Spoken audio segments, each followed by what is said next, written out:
Hello. Here at the University of San Diego, my lab studies animal microbe interactions in a very important symbiosis, mainly one that is critical to the health of corals and coral reefs.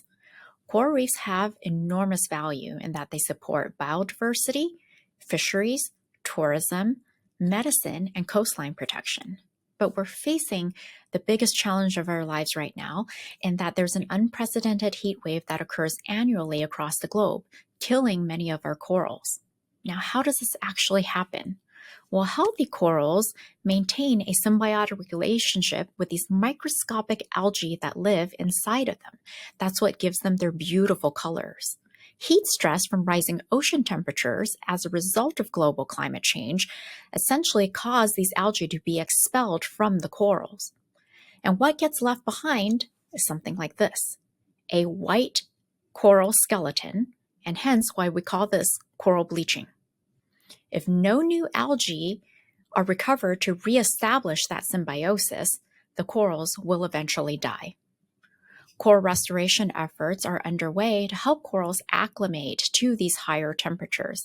And one of these important efforts is the idea of giving corals probiotics, very similar to the idea of you consuming probiotics to improve your gut health. And by probiotics, we simply mean beneficial bacteria. The main goal of my research is to better understand the intricate interactions that occur between the animal, algae, and bacteria. But we're not racing out to nature and manipulating corals right away. Instead, we use a laboratory model, a small tropical sea anemone called Aptasia.